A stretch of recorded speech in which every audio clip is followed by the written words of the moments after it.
Buenas noches con todos los presentes. Mi nombre es Luis Gustavo Ariza Treyes. Soy básicamente el docente de este curso.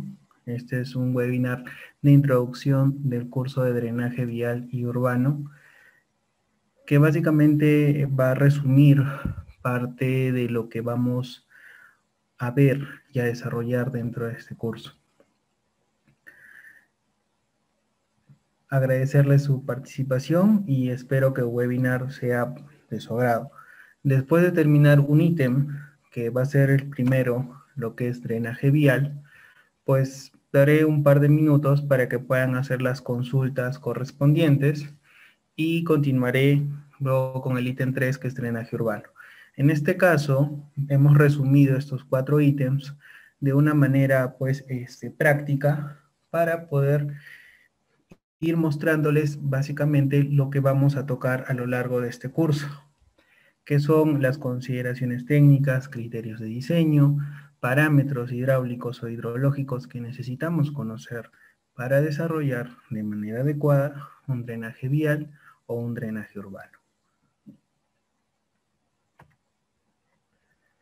El drenaje vial.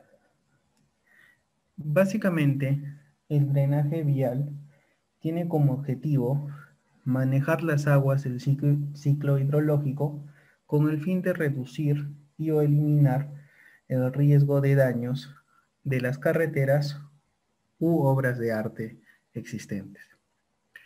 Por lo tanto, como bueno, en la etapa de pregrado seguro han visto lo que es el ciclo hidrológico, que es básicamente la concepción donde todo el agua que escurre sobre la Tierra tiene su origen propio en un ciclo hidrológico, un ciclo que es un proceso continuo por medio del cual el agua se evapora de los océanos a través de la temperatura o la radiación solar y se traslada como nubosidad a las regiones continentales, ¿no? Posteriormente, por cambios químicos, se produce lo que viene a ser la precipitación a la superficie terrestre. En este caso, pues en el caso del Perú, del Océano Pacífico, grandes masas de nubosidad se trasladan y se mantienen en la zona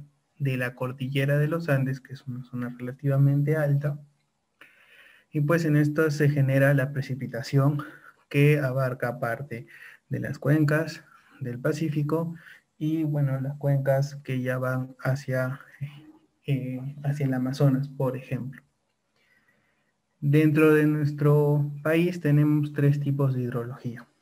Lo que es hidrología costera o cuencas de la costa, hidrología en el sector del lago Titicaca, que es una hidrología diferente en realidad, y una hidrología básicamente amazónico de cuencas amazónicas. Obviamente cada ambiente o situación tiene sus propias consideraciones y parámetros que debemos de alguna manera conocer o poder identificar para tener pues un caudal lógico y lo más subjetivo posible para poder proyectar una obra, en este caso de drenaje.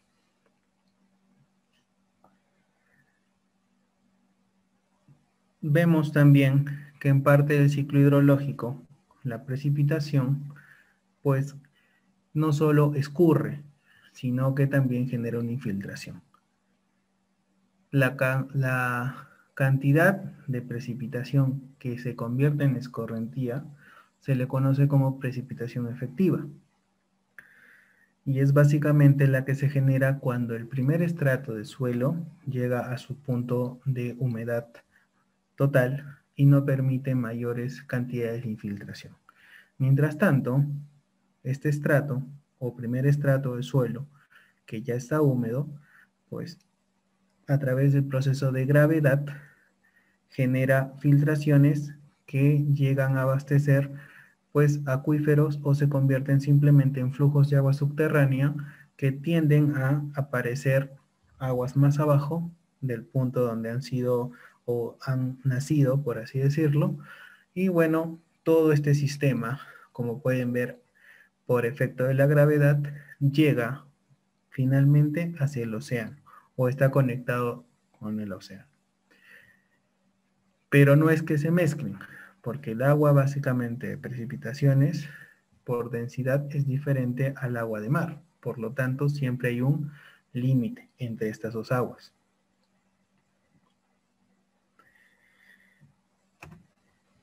Dentro de lo que es drenaje vial, nosotros en la parte del análisis hidrológico tenemos que conocer bien el tratamiento de la información pluviométrica, que en este caso es un tratamiento estadístico. Ahora, ¿en qué consiste este tratamiento? Básicamente, nosotros obtenemos la información meteorológica de precipitaciones máximas de 24 horas de alguna entidad estatal como el CENAMI, el ANA, u otra entidad privada como por ejemplo las mineras, que tienen sus propios sistemas meteorológicos de predicción. Esta información, que es básicamente la que se emplea en consultorías o durante el desarrollo de proyectos, es la que empleamos para poder estimar caudales máximos. ¿Qué es lo que nosotros hacemos? De este registro que se entrega o que disponemos, clasificamos los máximos valores anuales. Con eso podemos armar un pequeño histograma, por ejemplo. De estos valores, realizamos lo principal o el paso 1, por así decirlo, es desarrollar una prueba de outliers o datos dudosos. ¿Por qué? Porque las estaciones que recientemente ya son automatizadas, pero las estaciones que tienen mayor cantidad de años de información y que en algunos casos todavía no han podido ser automatizadas, tienen información que se toma en dos lecturas diarias. Por lo tanto, hay un margen pues que podríamos considerarle como un hito de confiabilidad por el tema de que tenemos un lapso de tiempo donde no registramos una información pues 100% precisa o coherente. ¿Qué sucede a veces con la información?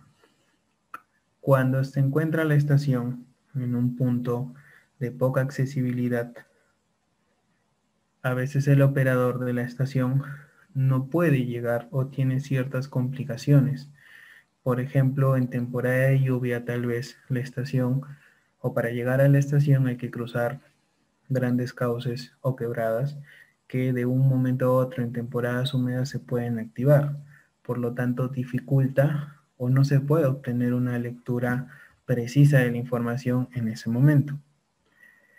Días después se hace una correlación para aproximar un valor, pero no es el valor específicamente que ha podido ocurrir. Finalmente, algunas observaciones son básicamente realizadas por técnicos que son instruidos y que de cierta manera, como sabemos, nadie es perfecto y a veces puede haber un margen de error en alguna lectura o anotación. Por eso se hace una prueba de datos dudosos para ver en un rango de confiabilidad alto y bajo si es que todos mis valores históricos están dentro de este rango. Y los que no se encuentren dentro de este rango, pues pueden ser excluidos. Siempre y cuando en la cuenca que estoy analizando no haya fenómenos climáticos que obviamente alteren su comportamiento hidrológico, como el caso del fenómeno del Niño o el fenómeno de la Niña. En aquellas cuencas que pueden verse afectadas y que sus registros, en el caso del fenómeno El Niño, muestran valores por sobre encima de la media y de los máximos, o sea, valores poco peculiares, lo ideal es no retirar estos valores porque son un antecedente histórico de un fenómeno que es pues importante considerar en todo tipo de diseño de obra hidráulica que se encuentra en estas cuencas. como el caso de la costa norte. En el caso de las cuencas que no tengan mayores afectaciones o que sus precipitaciones no hayan tenido estas alteraciones atmosféricas, pues simplemente podemos utilizar la prueba de Outliers para clasificar o ver cuánta de la información que yo dispongo es confiable y cuánta no. Posterior a eso, calculamos lo que son las funciones de distribución, de las cuales existe una gama de funciones de distribución para diversas situaciones o análisis, por ejemplo. Lo más común o lo más empleado son las funciones de distribución normal, log normal, Pearson tipo 3, log Pearson tipo 3, Gamble, entre otros. Pero estos básicamente son los más empleados. Sin embargo, no es limitativa esta consideración.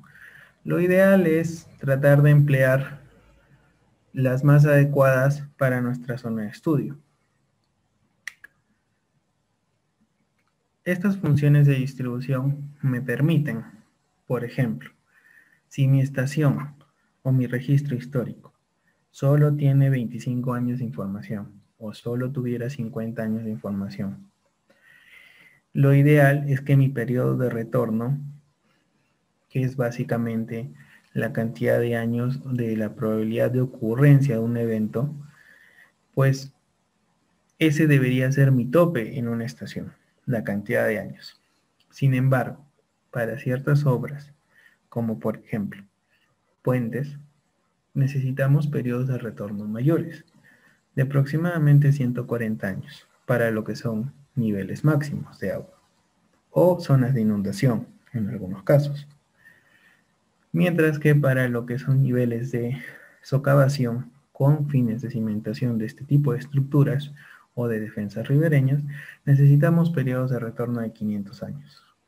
Por lo tanto, como no podemos de alguna manera generar información aleatoria para poder llegar a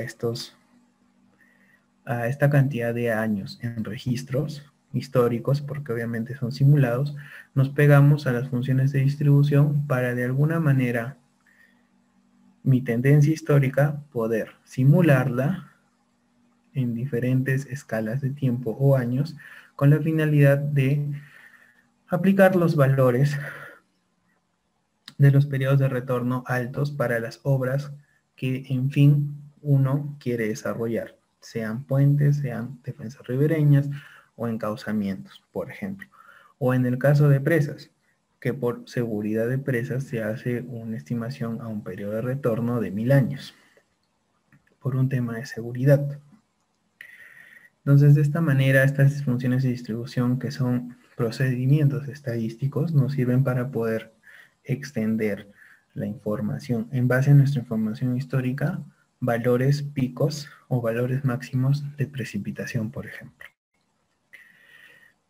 Pero lo ideal es que una vez nosotros hayamos generado o analizado una cierta cantidad de funciones de distribución, pues apliquemos un test de bondad de ajuste,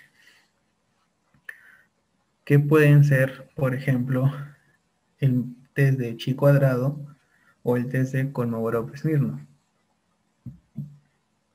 que básicamente el test de bondad de ajuste me ayuda a comparar el error estadístico entre mi serie histórica, que es la base de mi información, con la serie estadística que yo he generado en base a las funciones de distribución.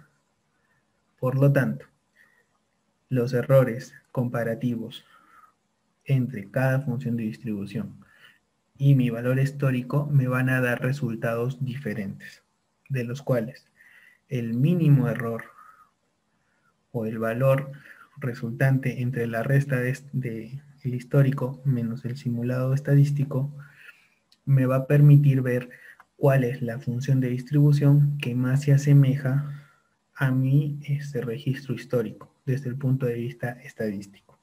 De esa manera nosotros determinamos cuál es la función de distribución que se apega o se aproxima más a mi comportamiento histórico, con la finalidad de poder emplear esos valores en los siguientes análisis. Una vez que con el test de bondad y ajuste nosotros determinamos cuál es la función de distribución que más se nos adecua a nuestra área o nuestra estación de estudio, empleamos metodologías para determinar las curvas de intensidad, duración y frecuencia, o las famosas IDF, por ejemplo. En el Perú tenemos una metodología del año 1983 que es el ILA-CENAMI-UNI, que actualmente se encuentra en actualización y que seguro durante este año, pues el CENAMI va a emitir ya la metodología actualizada del ILA-CENAMI-UNI. Sin embargo, por el momento tenemos la metodología de 1983 que ha sido básicamente ha sido basada en las curvas del Soil Conservation Service de los Estados Unidos, que básicamente también generaron sus curvas de precipitación para todo su país. En este caso, el Perú hizo una simulación en base a sus estaciones de la época y generó pues condiciones hidrológicas para hacer un análisis de máximas avenidas, o bueno, en este caso de intensidades, duración y frecuencia que puedan ser empleadas para fines hidrológicos. Pero no es la única metodología. También tenemos, por ejemplo, el método de curvas IDF, el método de Bell, o el método, por ejemplo, de Tip Sketch, por ejemplo. Existen también una gran cantidad de metodologías para definir estas curvas IDF, que son básicamente metodologías estadísticas, de las cuales los valores o los resultados tienden a diferir entre uno y otro. Y es finalmente la decisión del consultor o del especialista en este caso, con ver cuál es la que opta o técnicamente decide utilizar en los siguientes trabajos. Las curvas de intensidad, duración, frecuencia me sirven para obtener intensidades de diferentes periodos de retorno y diferentes duraciones. En vías, por ejemplo, trabajamos bastante con lo que son microcuencas o áreas de cuencas menores a los 10 kilómetros cuadrados. En muchos de los casos no llegan ni a ser 1 kilómetro cuadrado de cuenca, por ejemplo. Entonces, ¿qué empleamos? Empleamos estos valores de intensidad para de alguna manera, a través de una metodología para obtener un caudal máximo, determinar un valor que nos sirve para un diseño específico. Para el caso de áreas mayores a los 10 kilómetros cuadrados, por lo general empleamos los famosos hidrogramas unitarios. Pero para emplearlos de manera adecuada, tenemos que desarrollar los yetogramas de diseño. Los yetogramas de diseño son básicamente la expresión o el desarrollo, la simulación de un valor pico de precipitación de diseño convertido en una lluvia que tenga una duración que nosotros establezcamos, por ejemplo 24 horas. Por ejemplo 16 horas, 12 horas, 5 horas, 1 hora, 2 horas, 3 horas. Dependerá del tiempo de concentración de la cuenca que estemos analizando. En base a esa información se realiza o se cierra el tiempo de nuestros yetogramas de diseño. Sin embargo, muchos consultores o especialistas tienden también, como análisis crítico, llevar estos yetogramas de diseño a un tiempo de 24 horas, asumiendo que la lluvia de un valor máximo puede desarrollarse durante 24 horas sobre un área de terreno o cuenca específica, generando de esta manera un caudal más conservador o más alto para los fines de dimensionamiento que se requiere. Los hilogramas unitarios son metodologías matemáticas que se han formulado en base a cuencas, por ejemplo, a cuencas en el caso de Estados Unidos, el Soil Conservation Service, que ahora es el Natural Resource Conservation Service. Básicamente, en las épocas de los años 80, tenían cuencas monitoreadas, de las cuales tenían las mediciones de precipitación y de caudales. Entonces, mediante calibraciones de una cantidad o una serie de eventos, se fueron generando pues estas metodologías o métodos de precipitación escorrentía que son basadas en los hidrogramas unitarios sintéticos en este caso, y que se aplican a una cuenca determinada en base a una tormenta. Esta tormenta es determinada por un yetograma de diseño. ¿Y qué me da de producto esto? El resultado es un hidrograma de avenida o un caudal máximo que se representa o se obtiene a la salida o descarga de la cuenca.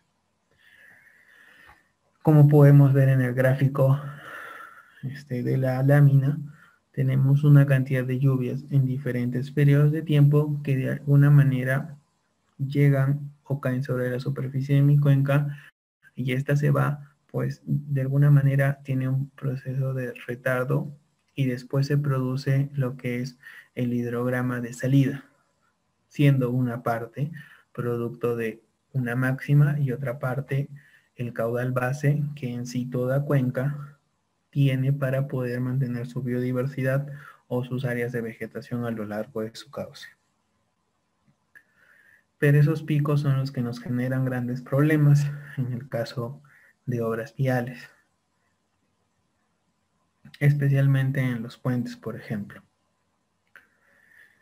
Para cuencas grandes o mayores a 1000 kilómetros cuadrados, el procedimiento o la metodología más adecuada es la división en subcuencas y el análisis del tránsito de avenidas. El tránsito de avenidas es básicamente la interacción de dos hidrogramas de avenida que se desplazan a través de un trayecto geométrico o un cauce, y que obviamente uno u otro se van atenuando a lo largo de una distancia por el tema de la sección geométrica y por la pendiente.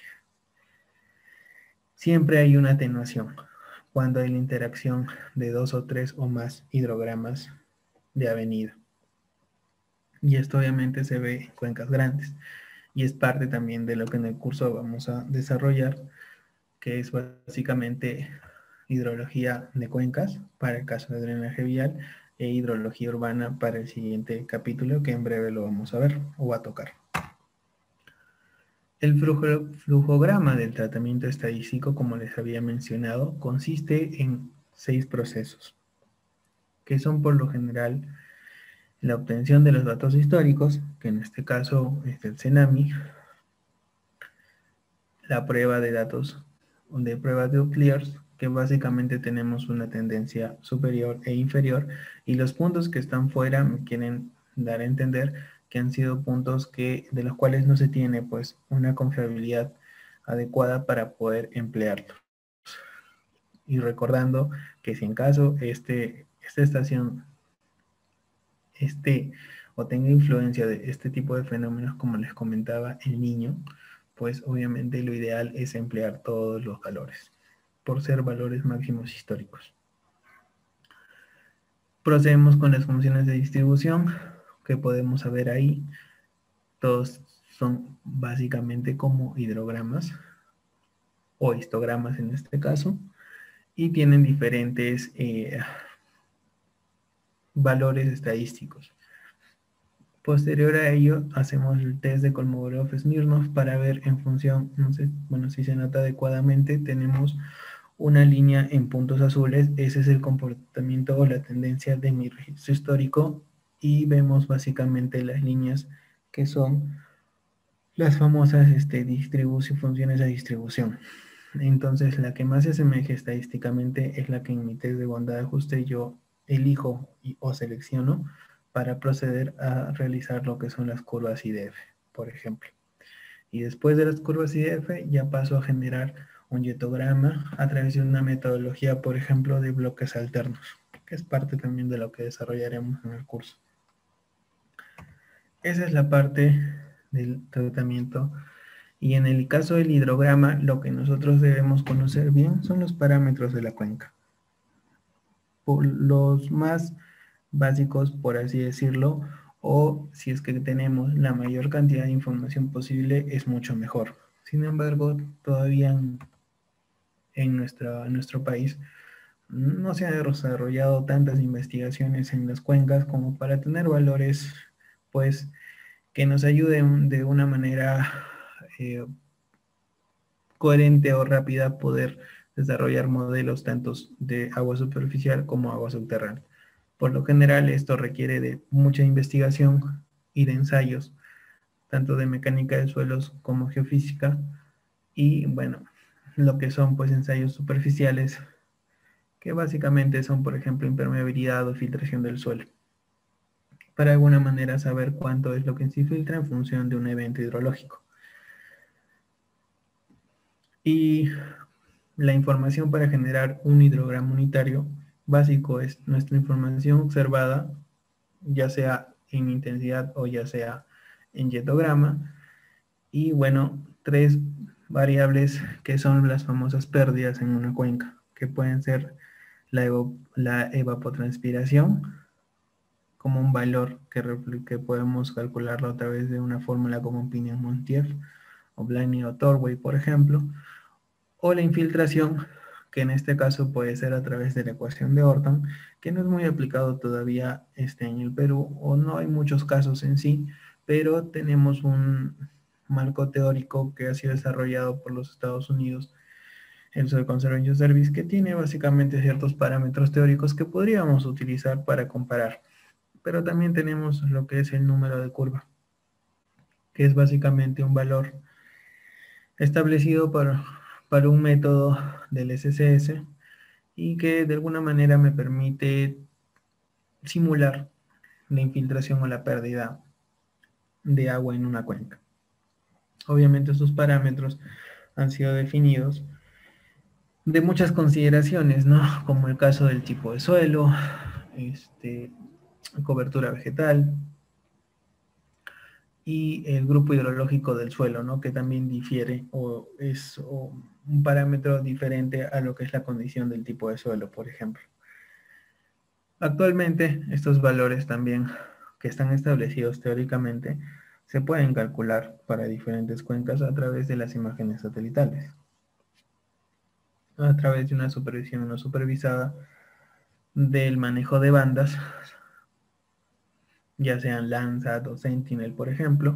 Se puede de alguna manera establecer las condiciones o las áreas de suelo para una cuenca en común y con un básicamente álgebra rasterizado poder obtener un valor que represente a una cuenca en sí para el número o el número de curva en este caso. Y bueno, el número de curvas fue elaborado por el SSS, fue una contribución del doctor Víctor Mocus, que bueno, en aquella época con la información que tenían elaboró esta metodología. Y con todos estos parámetros y con las características de la cuenca, que por ejemplo van a ser el área, el tiempo de retardo o en este caso la longitud de los cauces, por ejemplo, y las pendientes y la geometría también de los cauces, con todas esas consideraciones y otras más, vamos a poder obtener un hidrograma de salida que nos va a representar un caudal máximo para condiciones y periodos de retorno que uno mismo establece. Para conocer también lo que es el drenaje vial, es importante recordar o tocar un poco la parte de la hidráulica, que como sabemos tiene los famosos estados de flujo. Los más básicos: flujo uniforme, flujo crítico, flujo permanente gradualmente variado y flujo no permanente gradualmente variado. En el caso del flujo uniforme, nosotros sabemos que en lo que son ríos, quebradas o canales, hacemos un análisis de superficie libre, que es básicamente donde el fluido está o va a estar sujeto a la presión atmosférica, propiamente dicha.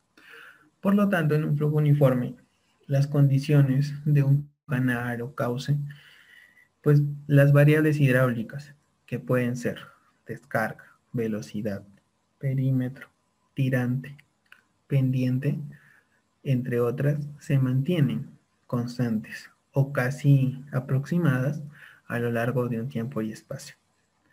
Es así que en el caso de ríos o quebradas, cuando los tirantes o el flujo no tiene ondas, se establece una situación o un estado de equilibrio, que es básicamente donde las variables son aproximadamente constantes. No son iguales, son aproximadas durante un tiempo y espacio específico. Y estas variables, pues, las podemos determinar o calcular de manera matemática a través de expresiones como la de Chezy o la de Mani, por ejemplo, donde predomina o donde uno de los parámetros más importantes para ejercer diseños es la velocidad media del flujo. Pasando a otro estado, tenemos el flujo crítico, que es básicamente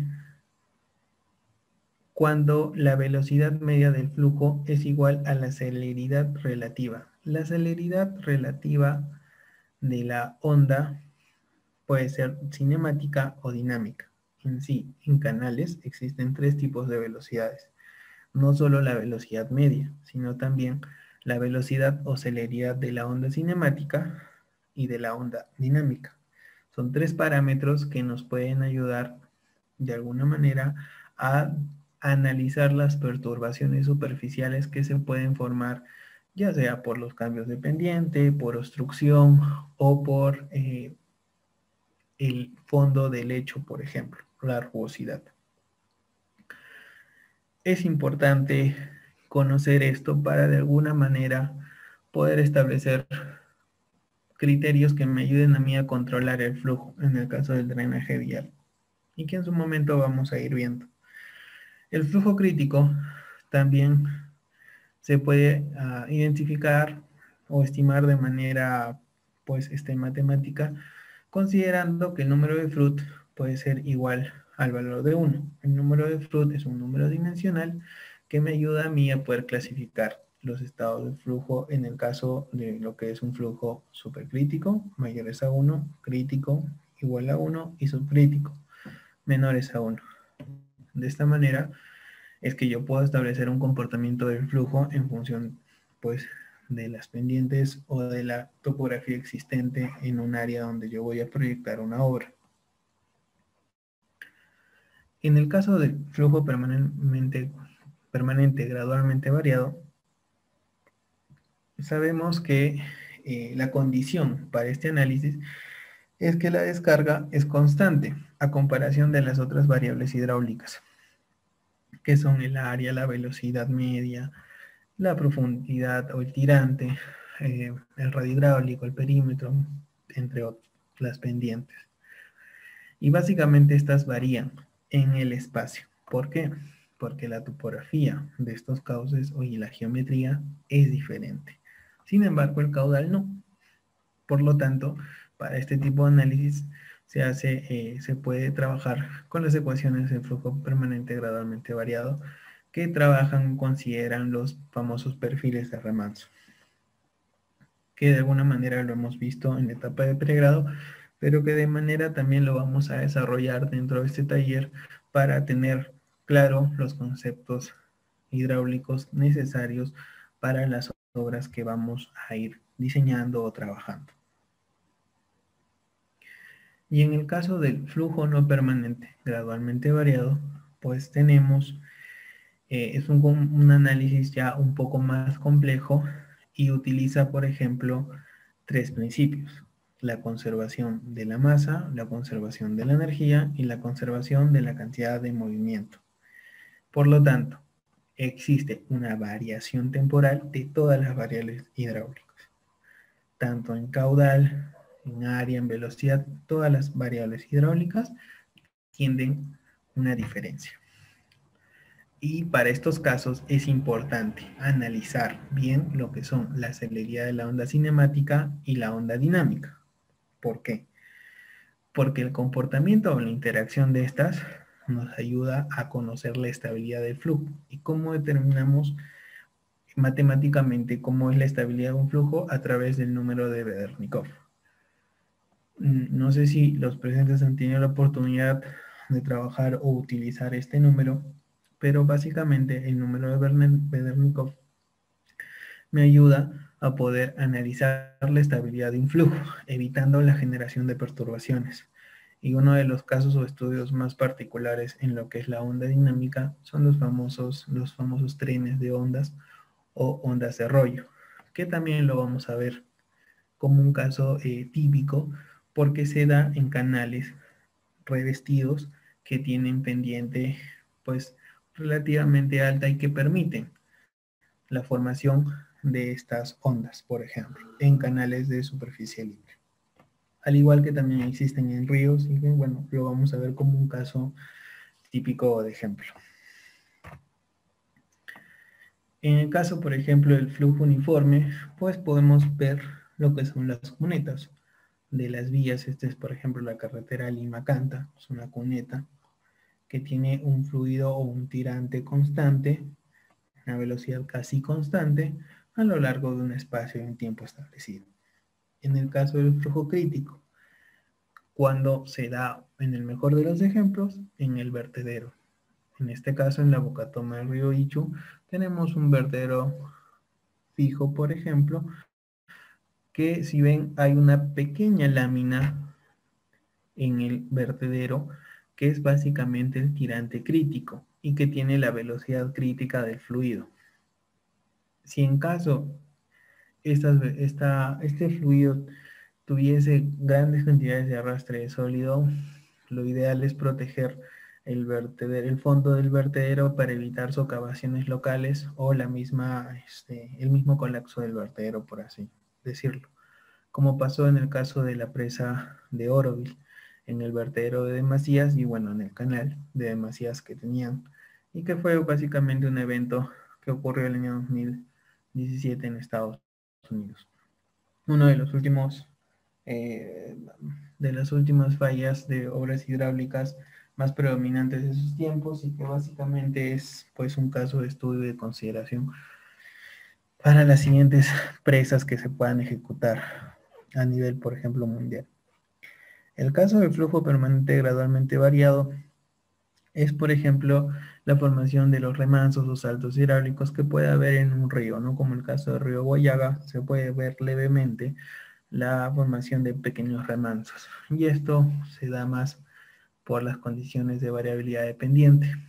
Sin embargo, el caudal en todo el ancho del río sigue siendo el mismo. Y el caso del flujo no permanente gradualmente variado se da más en el análisis, por ejemplo, de las fallas o roturas de presas, como el caso de la falla de la presa Teton en Idaho, Estados Unidos, por ejemplo. Y que bueno, también si hemos podido evaluar o tener la oportunidad de ver a través de las noticias o del YouTube, la rotura de la presa en Brenandinho en Brasil, por ejemplo, que también es un caso interesante de análisis de presa de relaves.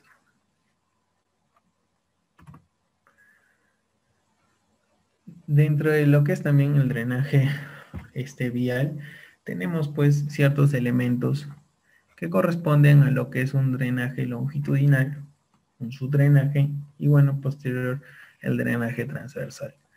El drenaje longitudinal está generalmente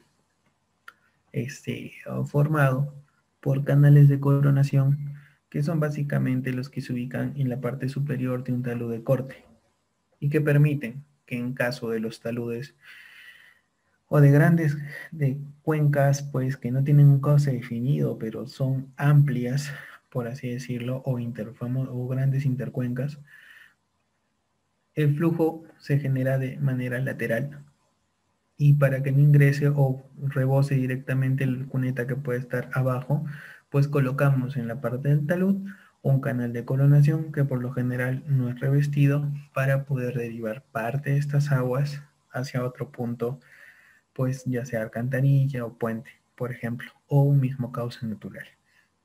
Tenemos lo que son las cunetas, que están ubicadas a uno o ambos lados de una carretera o de una vía urbana también, por ejemplo, y que pueden ser revestidas o no revestidas, y que siempre terminan hasta el nivel de la rasante de la vía, como podemos ver en el esquema pues adjunto.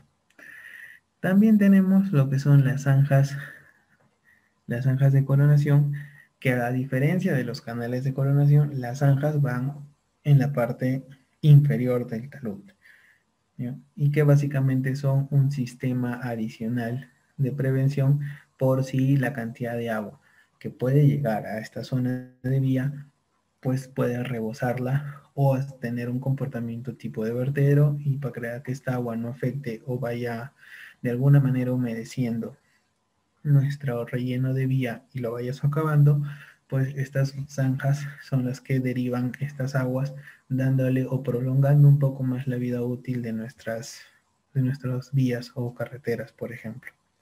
Otro elemento que también nos sirve es los bordillos, que son básicamente pequeños sardineles, si es que por así lo quisiéramos decir, que se colocan a los extremos de las vías, en donde, por ejemplo, no hay directamente una cuneta, pero sí los bordillos tienen ciertas aberturas o separaciones entre ellos para que los flujos que puedan acumularse en una vía tengan facilidad de drenaje fuera de esta previa acumulación, ¿no? Son elementos que también sirven para proteger el relleno de las vías en zonas donde, bueno, no estamos, por así decirlo, en corte y no hay mucha disponibilidad para poder ejecutar cunetas, pero se complementa dentro de lo que es el drenaje longitudinal. Y en el caso del subdrenaje, pues cuando atravesamos zonas que tienen nivel freático pues cercano a la zona de vía, para evitar que los rellenos estructurales de la subbase y la base por capilaridad se humedezcan y tiendan a asentarse, pues colocamos los que son subdrenes, ya sean drenes franceses o dren de penetración, o subdrenes que son básicamente tuberías perforadas con geotextil que están dentro de un relleno pues de material permeable, ya sea algún tipo de grava, piedra chancada, y finalmente son separadas a través de otro geotextil y se complementa con un relleno ya compactado para darle cierta sostenibilidad o cierta estabilidad, mejor dicho, a la cuneta que va por encima. Obviamente estas tuberías van y depositan su fluido dentro de las famosas cajas de registro. En el caso del drenaje transversal, tenemos lo que son las alcantarillas TMC o tuberías metálicas corrugadas. Tenemos las alcantarillas tipo marco, que son de concreto armado o de albañilería o emboquillado o muro seco en algunos casos. Y tenemos también lo que son puentes, que es muy conocido en realidad en lo que es el drenaje transversal. Y son básicamente estructuras que me permiten el cruce de un cuerpo de agua, sea río o quebrada.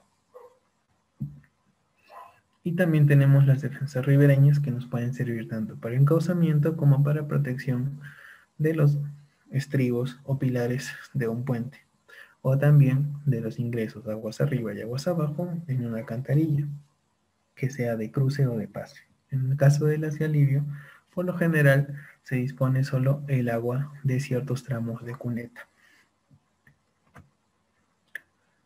Por ejemplo, las alcantarillas en comportamiento hidráulico pueden ser sumergibles o no sumergibles, y va a depender de su ingreso, del control del ingreso aguas arriba y del control de la descarga aguas abajo. De esos dos depende parte del análisis del revestimiento o de la defensa ribereña o embocallado que se le pueda dar. Las alcantarillas tipo marco pues se emplean más Cuando, por ejemplo, hay quebradas que generan grandes cantidades de sólidos o generan pues arrastre de sólidos considerable a pesar de ser pequeñas cuencas, desprenden mucha cantidad de material sedimentado. Por lo tanto, se les da una pendiente mayor a la recomendada, por así decirlo, en el caso de los alivios, que puede ser hasta 3%, de pendiente se les da algo mayor en base al material que puede arrastrar, para lo cual se hace un análisis trigonométrico de el material predominante en la superficie, del cauce o quebrada que vayamos a cruzar en este caso. Y en caso de los puentes, pues tiende ya a ser mucho mayor el análisis. Se hace un análisis de excavación, se determina un gálibo en función de los máximos niveles y en función también de el tipo de transporte que tengan estas estructuras, ya sea solo arrastre de sedimentos o el famoso palizadas en función pues de lo que hay o produce cada cuenca. En el caso de las cuencas de la Sierra Central, se produce bastante lo que es palizadas y más aún en lo que es, por ejemplo, las cuencas amazónicas. Y las defensas ribereñas, que por lo general tienden a ser enrocados o en algunos casos gaviones o en la zona de la selva, por ejemplo, bolsacretos o solo bolsas de arena.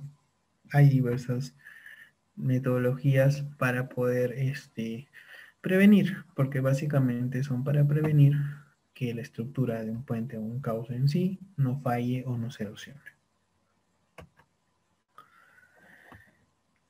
Les compartieron básicamente un enlace donde se encuentran los instaladores de 3 programas que vamos a aplicar rápidamente. Por ejemplo, el HI 8, que es un programa del Federal Highway Administration del Ministerio de Transporte de los Estados Unidos, que me permite hacer un análisis, una simulación de lo que es alcantarillas, por ejemplo.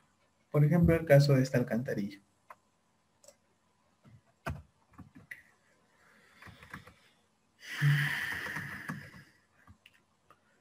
En el caso del HI 8, ¿no? Que es básicamente un software relativamente sencillo de emplear, lo ideal es trabajar, en nuestro caso, en sistema internacional o unidades métricas. Procedemos a considerar una nueva sección de alcantarilla. Podemos darle nombre si quisiéramos, pero básicamente vamos colocando pues los caudales mínimos de diseño y los máximos, que los tenemos establecidos pues en nuestro ejemplo. El valor mínimo, por ejemplo, es 5 cubos. El caudal de diseño es de 7 cubos, 984 litros por segundo, por ejemplo. Y el máximo es de 8 cubos, 736 litros por segundo. El Tidewater Data es la información del canal aguas abajo de la obra, en este caso de la alcantarilla que yo voy a tener. Por lo tanto, como tenemos secciones irregulares, podemos colocar secciones irregulares. En este caso, por ser un ejemplo, básicamente, y porque en sí el cauce de esta zona ya estaba relativamente en corte, se dejó un canal trapezoidal aguas abajo para un poco reducir la pendiente y evitar la erosión. Sabemos que el ancho de este canal es 6.3, teníamos 0.325 de este talud. La pendiente del canal natural aguas abajo es 0.54%, y básicamente ahí lo recomendable es hacer un análisis para protección, pero eso lo vamos a ver igual durante el desarrollo del curso. La pendiente, el manning de esta quebrada es básicamente 0.33, no tiene básicamente arrastre de grandes cantos rodados, básicamente piedras de hasta 12 pulgadas, menores de 4 pulgadas y bastantes arenas y limos, por ejemplo. Y lo que es el Channel Inverted Elevation es la elevación aguas abajo de salida, que en este caso es 2496.285. La información del tramo de vía que vamos en este caso a colocar a nuestra alcantarilla. La estación o el First Robot Station, por ejemplo, puede ser el kilometraje de nuestra vía o puede ser básicamente un valor, en este caso aleatorio, por así decirlo. La longitud de la cresta que vamos a analizar, podemos considerarla un tramo de la vía, 15 metros. La elevación lo extraemos de nuestro diseño geométrico vial ya establecido. Podemos decir que si es pavimentada o es de grava, en este caso vamos a dejarla pavimentada y vamos a poner un ancho de vía de 6 metros, que es de doble carril en este caso. La alcantarilla, que en inglés es cover, podemos, trabajar con alcantarilla circular de acero corrugado, por ejemplo, o metálica corrugada. El diámetro siempre va a estar en milímetros. Vamos a simular básicamente un diámetro de 1.5 metros. La profundidad embebida en este caso que estamos analizando no está embebida parte de la sección porque es básicamente nueva. Cuando ya han ocurrido eventos y se sedimentan parte de los materiales o los pequeños cantos rodados se suelen sedimentar en las alcantarillas TMC, ya va perdiendo cierta capacidad, ¿no? Entonces ahí podríamos colocar esto. En el caso de tipo de entrada, vemos que hemos hecho un pequeño corte, que en la pendiente inicial es 0, pero tenemos un corte, ¿no? Que básicamente el flujo cae e ingresa con cierta velocidad a nuestra alcantarilla. Por lo tanto, para nuestra condición tenemos un slope taparé o una pendiente básicamente de corte de ingreso. Con alerones, en este caso de 90 y después de 26 grados. Tenemos un ancho de cara de la alcantarilla en sí, considerando los alerones, de 6.5 metros. Un talud lateral, porque básicamente se va abriendo ya como sección trapezoidal, en este caso de 4 en 1. Tenemos una pendiente de presión 2 en 1, que es básicamente el corte que estamos haciendo. No tenemos un throat depression en este caso porque tenemos 0 en pendiente, pero si tuviéramos una diferencia tendríamos que colocar aquí el valor en milímetros. Y bueno, podemos colocar en base a nuestra progresiva de alcantarilla, pues tanto la estación de ingreso como la elevación, tanto de ingreso como de salida, que en este caso es 2496.997 metros sobre el nivel del mar. Tenemos que la salida es de 13, quiere decir que la alcantarilla en longitud total es de 12.15 metros aproximadamente. Y la pendiente de salida, básicamente, perdón, la cota de salida es 2496.285, que tiene que ser la misma que obviamente del inicio de mi canal aguas abajo. Vamos a trabajar con una alcantarilla doble en este caso y vamos a poner OK. Y vamos a poder ver que en este caso mi alcantarilla está trabajando con un comportamiento no sumergible, porque si el tirante estuviera encima de mi sección sin obviamente rebosar el relleno de mi vía, pues estaría en una situación sumergible. Y siempre en una alcantarilla siempre hay una pérdida de este ingreso, ¿ya? Que en este caso podemos ver que es básicamente unos 4, o sí, aproximadamente 40 centímetros, 30 centímetros de pérdida. Y luego va reduciéndose en función de la pendiente, que es aproximadamente 5%, y ya sale en función de su tidewater final, ¿no? Que es la sección de aguas abajo. La herramienta también nos permite otro tipo de análisis que lo vamos a ir viendo porque se nos está acortando un poco el tiempo. Pero si quisiéramos ver los valores ¿no? De nuestra curva. Este es básicamente el comportamiento, el tipo de remanso que hacemos. Los tirantes, velocidades, velocidad de salida, que también nos sirve para los diseños, ¿no? De las defensas o de las estructuras emboquilladas para evitar la erosión, por ejemplo. Entonces, este es un poquito parte de lo que vamos a ver. Como otro ejemplo, ¿no? Podemos ver lo que es, por ejemplo, un puente en el RAS.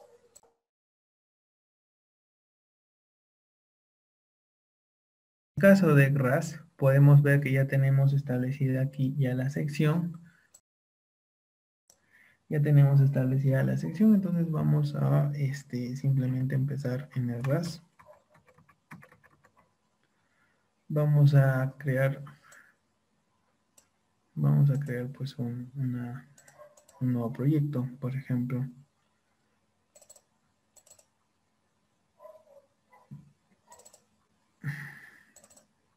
Voy a crear, ya, bueno, voy a trabajar acá. Por ejemplo, vamos a crear un nuevo proyecto. En mi caso ya mis unidades están en el sistema internacional. Para los que no estén, se van a Option, Unit System y cambian pues su valor. Voy a crear un River Reach a través de esta opción. Voy a hacerlo un poquito rápido solo por esta vez porque estamos ya un poco cortos de tiempo y me falta comentarles la parte del drenaje urbano. Entonces yo hago un clic y puedo ya establecer o mover, pues, sí que lo dibujo manualmente, ¿no? Nosotros no lo vamos a dibujar manualmente porque dibujar secciones manualmente pues toma mucho tiempo en realidad y ya tenemos pues informaciones o trabajos básicamente que con uso de sistemas de información geográfica podemos pues rápidamente relacionar. En este caso voy a poner River y R1 por ejemplo, ¿no? Un caso relativamente típico. Posterior a eso tenemos que ingresar nuestras secciones transversales, para lo cual me voy a cross section, entro a add new cross section. Este va a ser mi estación 0 en este caso.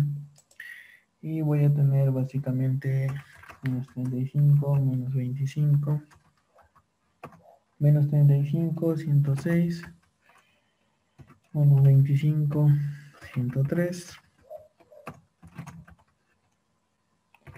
menos 20, 102.286, menos 18, 102, menos 12, 101, 0, 100, 10, 101.5, 15, 20, 30. Acá igual, 102, 103, 106. Y acá también el 106. Una vez hecho esto, ya pongo API Data, se grafica la sección, voy colocando mis valores, en este caso, es la sección aguas abajo, que es el 0, por así decirlo. La separación o los manning, por ejemplo, en este caso es 0.070 en lo que es el talud, quiere decir que es un material, pues, corte en roca o roca fracturada, por así decirlo. Este es el lecho principal o el canal principal, es un material de arenas con canto rodado, propiamente de un material aluvial. Y posteriormente defino los límites del canal principal en este caso. Entonces, teniendo esta información, ya podemos pues dar la condicionante de la siguiente sección, ¿no? Que en este caso va a ser básicamente la sección. Vamos a hacer un copy, ya, perdón, vamos a hacer copy current cross section y vamos a darle, por ejemplo, la estación a 200 metros, o sea, la sección a 200 metros. Pero para que no sea igual, porque si es igual básicamente, no vamos a tener pendiente. Para este caso vamos a ajustar la elevación ¿no? De manera aleatoria y le voy a aumentar a todo 0.20. De esa manera ya le estoy dando pendiente a la sección que está aguas arriba y la 0 que es aguas abajo. Entonces de esa manera yo voy a tener dos estaciones, dos secciones, mejor dicho. Ya, una vez que tengo las... ya, disculpen. La sección de 200, aquí en el downstream reach length, tiene que ser los 200 metros, en este caso, de distancia que tenemos.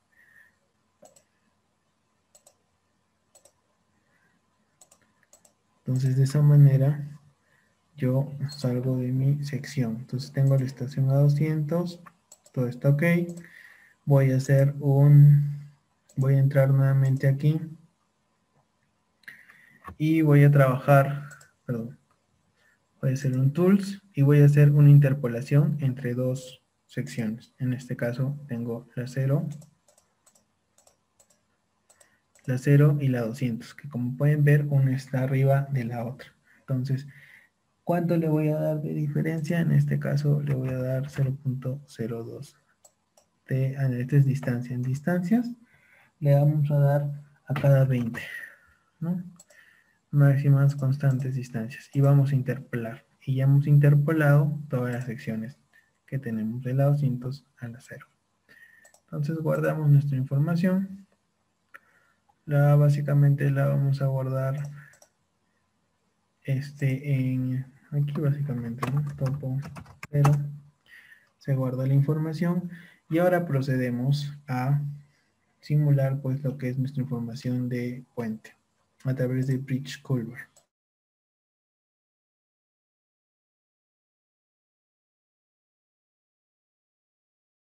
En Bridge Culver vamos básicamente a Options y vamos a adicionar una sección intermedia a las que tenemos para ubicar pues nuestro puente o ejemplo de puente.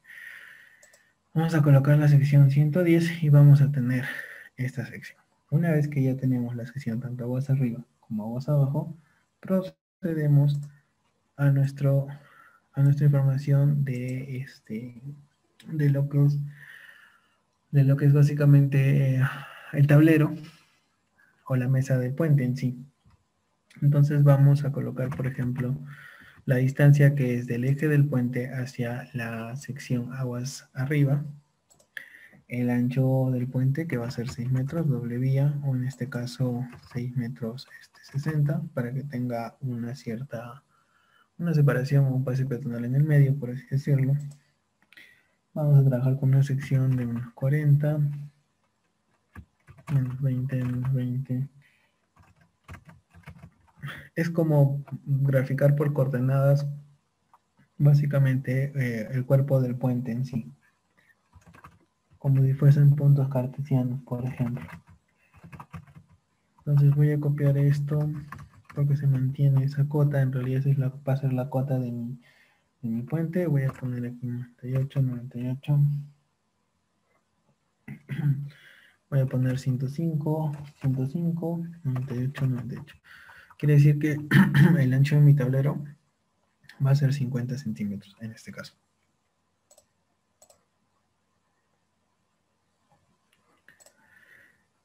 Y como la condición va a ser igual aguas arriba, aguas abajo, copio en este caso.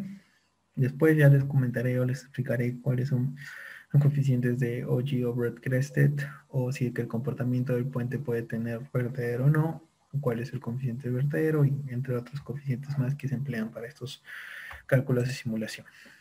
Entonces voy a tener este puente preestablecido. Una vez que tengo este puente preestablecido,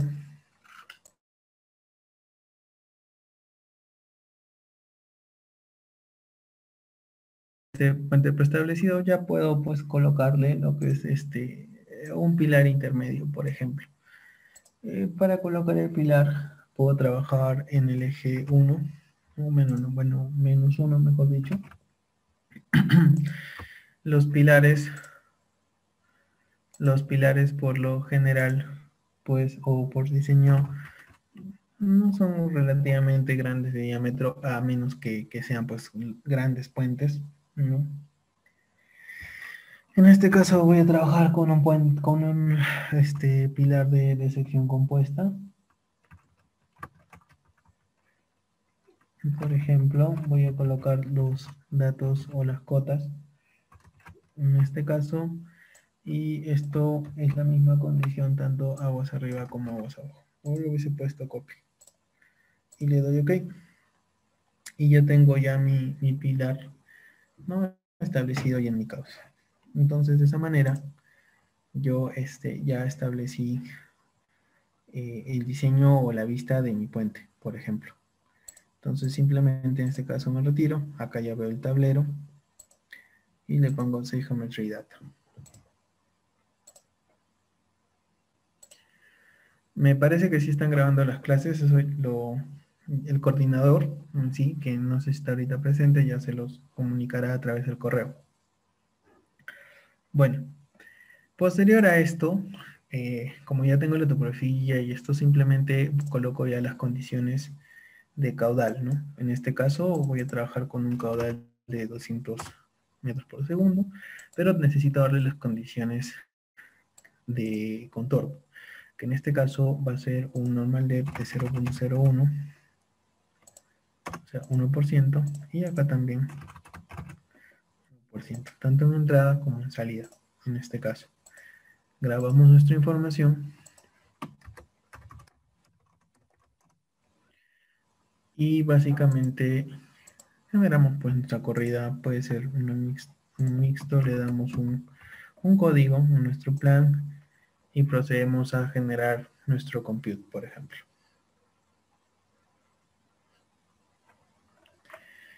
De esta manera podemos grabar esto y de esta manera obtenemos el comportamiento de nuestro puente. En este caso, el puente tiene un mínimo pues remanso aquí, ¿no?, de entrada, ¿no? Si lo quieren ver en perspectiva, también lo pueden ver en perspectiva. Si es que los estribos ahorcan más, si los estribos ahorcaran o reducirían más el área hidráulica del puente, acá se vería más el famoso salto hidráulico o pérdida en este caso, ¿no? Pero como tenemos cierta sección simulada, pues básicamente se ve de esa manera. Y los valores de simulación general se encuentran acá. La socavación la vemos aquí, que durante el curso lo vamos a desarrollar, vamos a ver los parámetros, metodologías que tienen que ver y para qué condiciones de cauce se pueden hacer, ¿ya? Entonces, de esa manera es este ejemplo. Bueno, como tiene la presentación, la parte de recordar se las dejo netamente a ustedes. Voy a tocar un poco lo que es drenaje urbano. En el drenaje urbano, pues, o el ciclo hidrológico urbano, tenemos básicamente la interacción de efectos combinados de urbanización, industrialización, crecimiento poblacional y el propio ciclo hidrológico.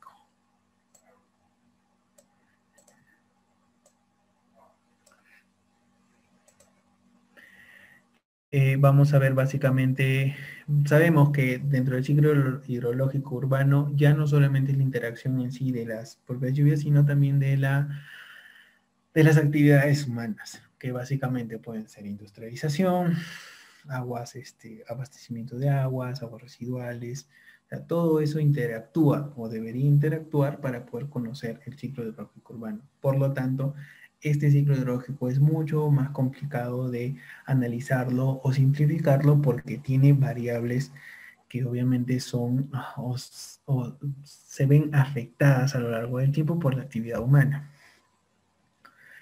Y bueno, es conocido que básicamente el crecimiento humano siempre altera las cuencas, ¿no?, hidrográficas en este caso. Para lo que es drenaje urbano tenemos que conocer el periodo de retorno. Actualmente todavía tenemos la norma OS 060 de drenaje pluvial urbano, pero que durante este mes va a cambiar y se va a convertir en la norma técnica CE 040, que se emitirá básicamente durante este mes. Se entiende que a fines de marzo ya debería estar publicado en el peruano. La diferencia entre una y otra, la norma 060 nos dice para drenaje menor los periodos de retorno deben ser de 2 a 10 años, drenaje mayor de hasta 25 años. En el caso de la norma, de la nueva norma que es actualizada en este caso, ya tenemos metodologías para el diseño de caudales y para el diseño de ciertas obras como sumideros o captaciones. Y los caudales urbanos, parecidos a los caudales pues, que ya hemos visto en los hidrogramas unitarios, pues en este caso ya podemos emplear metodologías teóricas para poder determinarlos, sea el método racional, que es el más conocido, el método de Show o el método de Bell, que son metodologías para cuencas urbanas y obviamente de áreas menores, ¿no? Porque se trabaja por zonas urbanas, a diferencia de determinar toda una cuenca, por ejemplo.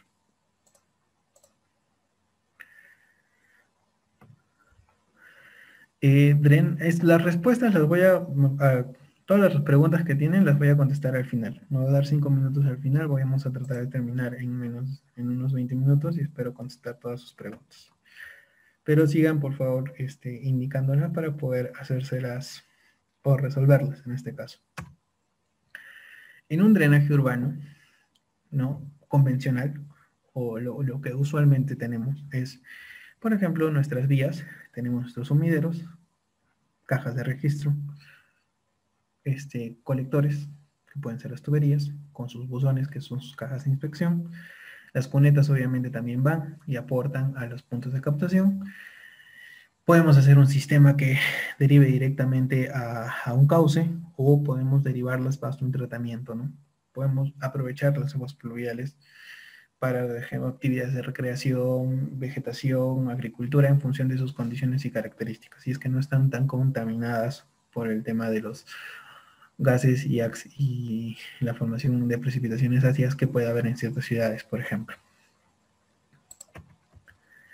Los elementos de drenaje urbano que tenemos por lo convencional son los drenajes de techos o las famosas bajantes que pues, tienen cierta recomendación para áreas pues, de hasta 900 metros cuadrados y que tienen que ser 2 bajantes por techo. En este caso, lo ideal para un techo, pues por ejemplo, de 180 o una casa de 200 metros cuadrados es que tenga un sumidero y una bajante como mínimo.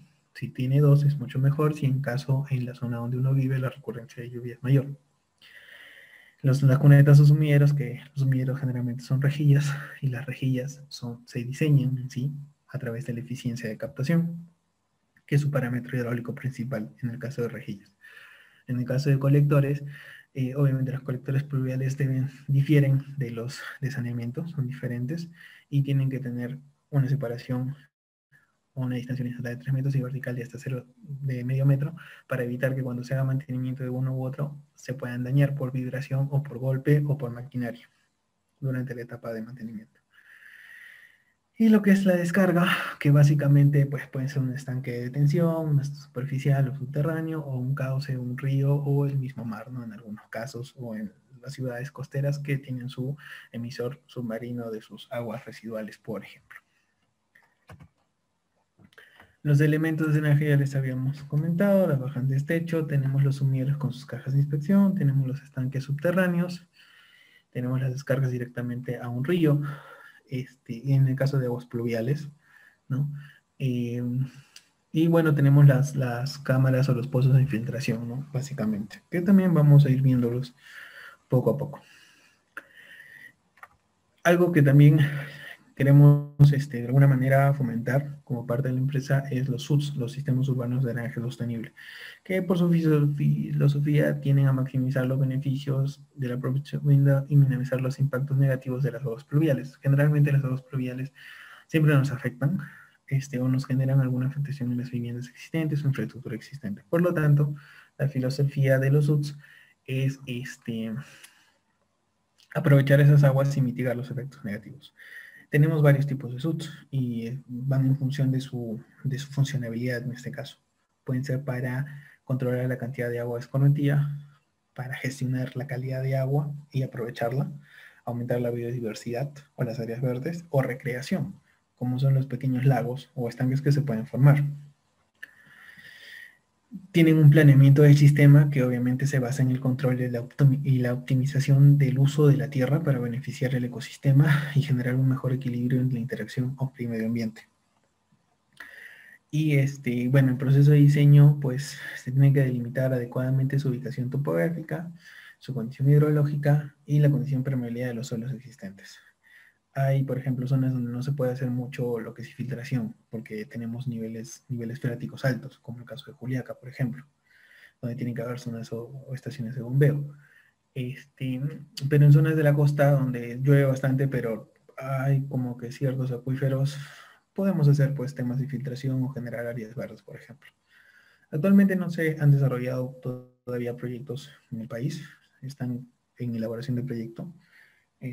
Actualmente nosotros estamos apoyando, desarrollando uno de estos proyectos para un sector de Juliaca, para una empresa inmobiliaria, por ejemplo, porque es parte de algo que se debe y se está haciendo, por ejemplo, en países desarrollados como el Reino Unido y en algunas zonas de California o Estados Unidos, por ejemplo.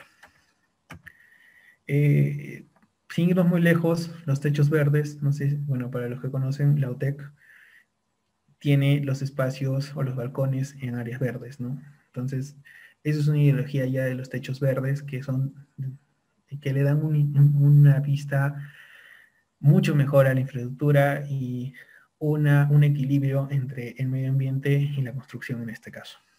Tenemos las lagunas temporales, que ya lo habíamos comentado, son estanques, por ejemplo, donde llegan los drenajes pluviales, se acumulan y pueden servir para recreación o simplemente para filtración o para recarga de los acuíferos.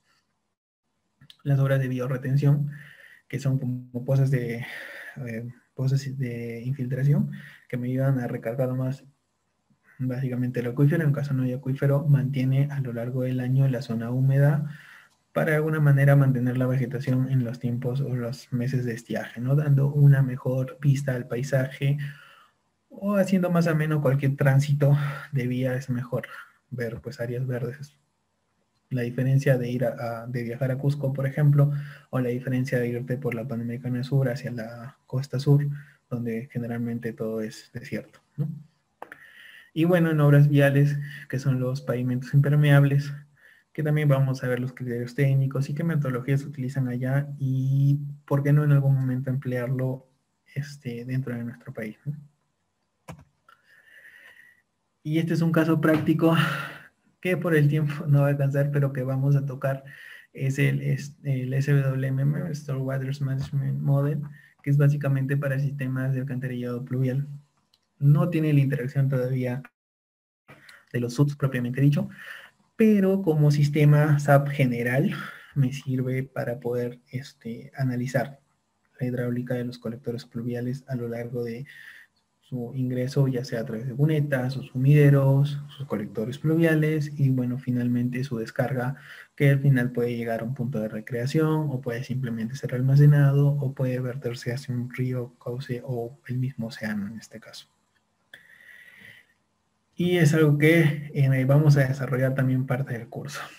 Otras cosas o criterios que vamos a desarrollar dentro de este curso es bueno, los criterios de diseño de los UTS, que no difieren mucho de lo que es un sistema de alcantarillado pluvial, tienen otras consideraciones y ha habido casos de éxito en países de primer mundo, por ejemplo, y que de alguna manera nosotros como empresa queremos fomentar en las nuevas generaciones.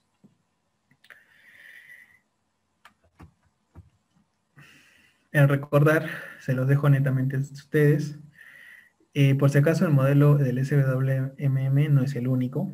Hay como 7 modelos para lo que es el drenaje de alcantarillado pluvial, que no son muy conocidos, pero que se desarrollan o que se pueden aplicar en Estados Unidos, que son más donde se ha generado, se ha elaborado. No, el SWMM es el del EPA, del Environment Protection Agency de Estados Unidos, por ejemplo, que es como decir Ministerio del Ambiente del Perú, por así decirlo. Y hay nuestras normas, metodologías de diseño y entre otras y otros criterios, pues se basan en las normas extranjeras, ¿no? En este caso, la americana, Sin embargo, aplicamos también lo que es la metodología europea, por ejemplo. Eso también podemos aplicar. Para contestar sus preguntas, a ver, vamos por partes. Víctor Vinicio Barrios. En el curso iremos a ver el análisis de alcantarillas, vasos comunicantes que se encuentran ahogadas de ambos lados. Se ubican en zona de inundación de una carretera con planicie de inundación para nivelar el volumen de agua a ambos lados.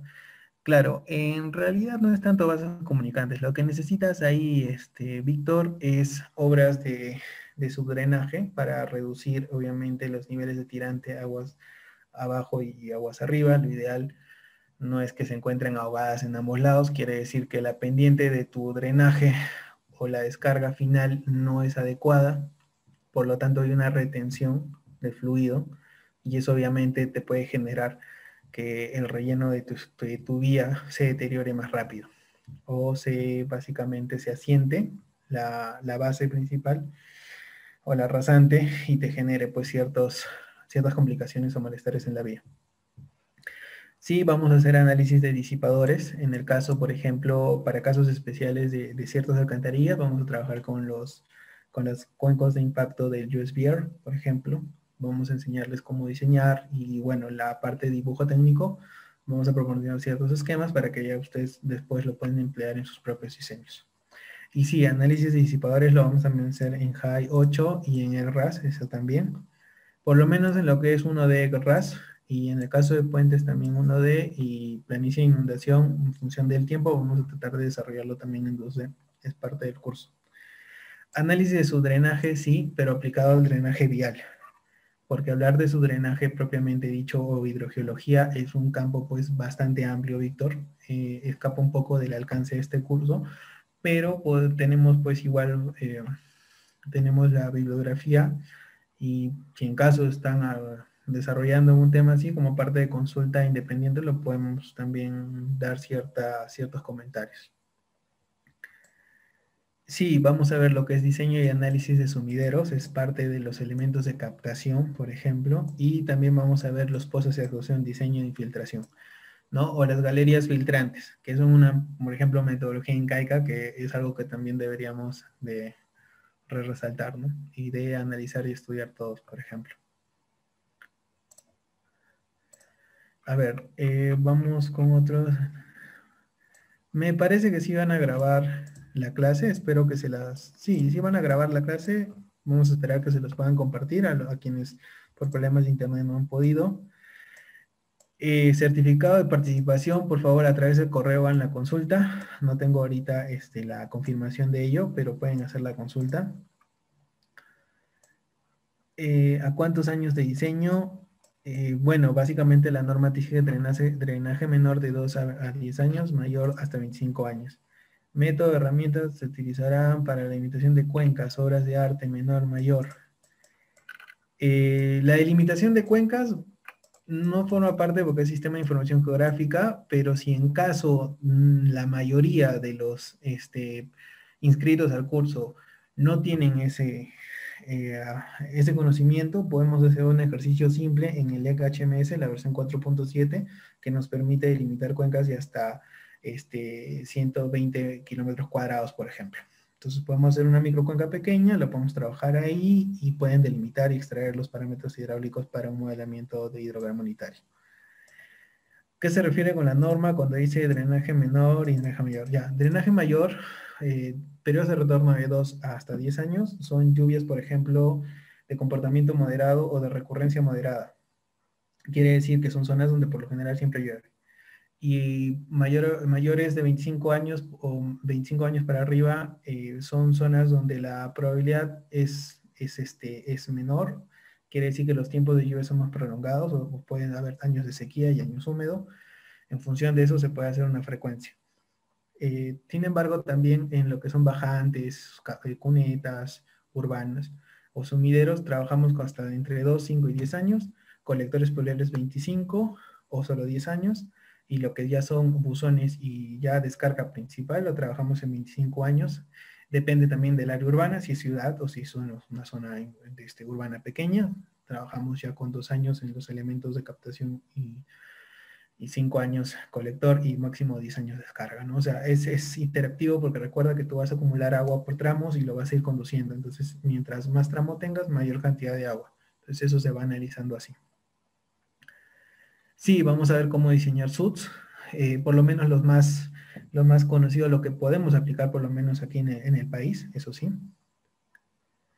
El diseño de sumideros lo vamos a hacer con la metodología, básicamente vamos a elaborar nuestras propias memorias de cálculo en función de una metodología de diseño. Software directamente todavía de rejillas no hay. Hay un software sí, pero es obviamente con licencia, no tenemos acceso a ello, es de los Estados Unidos y trabaja solamente con unidades pues americanas, no sistema internacional. El curso de diseño, lo vamos a hacer con la norma C040. En realidad es parte de los que les tengo que proporcionar a los que estén inscritos, porque esa norma ya ha sido, está en base de firmas, básicamente, ya está procesada y tipiada. Solamente que hay que esperar que sea oficial, ¿no? Pero sí, sí, la tenemos a disposición y es con eso lo que vamos a trabajar. En una planicie de inundación en mi país, por lo regular, se tiende a elevar la rasante 1 o 2 metros, por ello pregunté por vasos comunicantes. Por lo regular se utiliza para nivelar el agua en ambos lados de la carretera, no aplicamos su drenaje. Claro, o sea, vasos comunicantes es básicamente, es como un dren de penetración, ¿ya? Es para conectar o para regular los niveles de una zona y llevarlos a otro, el flujo, el tirante, reducirlo y llevar ese excedente hacia otros puntos. Si en caso no pueden usar su drenaje, lo que podemos hacer en tu caso, Víctor, es un SUTS, por ejemplo, de filtración a través de drenes de perforación para de cierta manera generar áreas verdes en otros puntos, especialmente en esas zonas donde se generan pues tus planicies de inundación. Y en función a los niveles de creciente que se puedan tener, poder establecer la cantidad de drenes de penetración o de vasos comunicantes, como tú lo llamas, básicamente la cantidad necesaria para poder mantener un equilibrio y evitar que se rebose o ya se haga, se dificulte el pase en esa vía, por ejemplo. No sé si tenemos alguna consulta adicional. La verdad, se nos escapó un poco el tiempo, les pido las disculpas del caso, pero en sí el temario, pues es básicamente todo lo que ya se les ha comentado y de las consultas que se les ha hecho. No sé si hay una consulta adicional. Claro que sí. Sí, como te digo, Juan Sebastián, si en caso, o sea, si todos están de acuerdo, hacemos una clase rápida de limitación de cuencas para que lo tengan claro, ¿no? En el peor de los casos les facilitamos un manual porque ya lo tenemos de otros cursos y es parte también de lo que desarrollamos. Entonces, de alguna manera vas a tener conocimientos si en caso te inscribes, ¿no? De cierta manera los invitamos a que se inscriban en el curso.